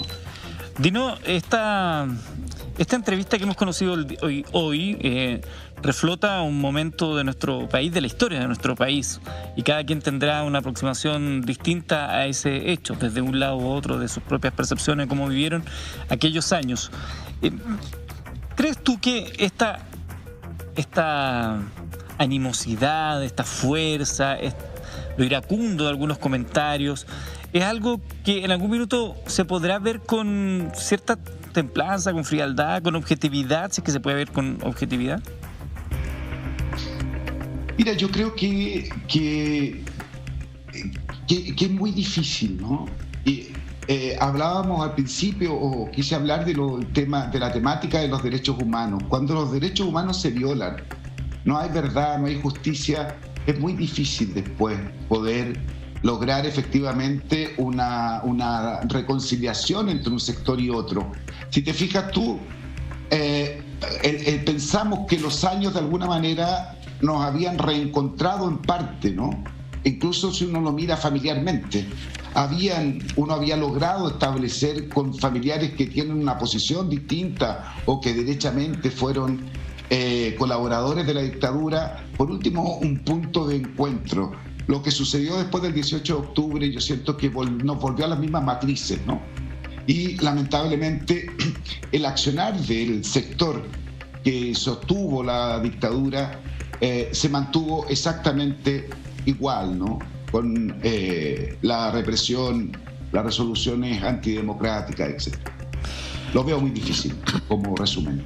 Nosotros estamos cerrando de esta manera un programa muy intenso, evidentemente, y esto va a seguir teniendo repercusiones durante los próximos días. Aquí mucha gente del ámbito político también empieza a tratar de llevar agua a su molino con declaraciones destempladas. Nosotros, insisto, nosotros no promovemos como programa ni como canal la violencia. Nos interesa oír a los protagonistas de la historia, no romantizamos nada ni defendemos posiciones. Nos interesa escuchar a los que han estado ahí en momentos que van a quedar para siempre en los registros y conocer su perspectiva de lo que los movió en aquel instante. Usted decidirá si está o no de acuerdo con esas motivaciones. Usted es un adulto. Nosotros acá en este programa, si algo nos ha caracterizado desde el primer día hace 11 años, es que a usted lo tratamos como adulto. Nosotros no le decimos lo que tiene que pensar. Usted tiene la libertad de pensar como usted quiera. Insisto con este punto. Sobre este escenario han pasado gente de todos los ámbitos políticos, sobre este canal. Un poco antes de comenzar el programa del día de hoy, teníamos a Mario Desbordes, una entrevista con Mónica González, y así podríamos poner muchos ejemplos. Hemos escuchado a militares acusados de violaciones a los derechos humanos, de delitos de lesa humanidad, y hoy tenemos la oportunidad de escuchar la versión de un miembro del Frente Patriótico, Manuel Rodríguez, desde la cárcel. Y creemos que acá caben todos, eso es lo que nos mueve. Y quisiera solamente remarcar que el ejercicio periodístico es un ejercicio de libertad de expresión. Cualquier intento de cancelación es sinónimo de una actitud totalitaria que no nos agrada, que no nos gusta y que, por sobre todas las cosas, no ayuda. ¿Hasta cuándo vamos a querer tapar el sol con un dedo? Sentémonos, conversemos y hablemos civilizadamente. Quiero agradecer a los invitados de esta noche, a Yanira González, que es miembro del staff de abogados de Mauricio Hernández Norambuena. Muchísimas gracias por acompañarnos. Gracias a ti. También agradecer, por cierto, como siempre, al profesor Gabriel Salazar, Premio Nacional de Historia 2006. Siempre un gusto poder conversar con usted, profesor. A Dino Pancani, periodista y director de la Escuela de Periodismo del Instituto de Comunicación e Imagen de la Universidad de Chile, que también estuvo con nosotros. Muchas gracias, Dino. Gracias a ustedes. Y a ustedes por estar en sintonía esta noche. Será hasta mañana. Que descansen.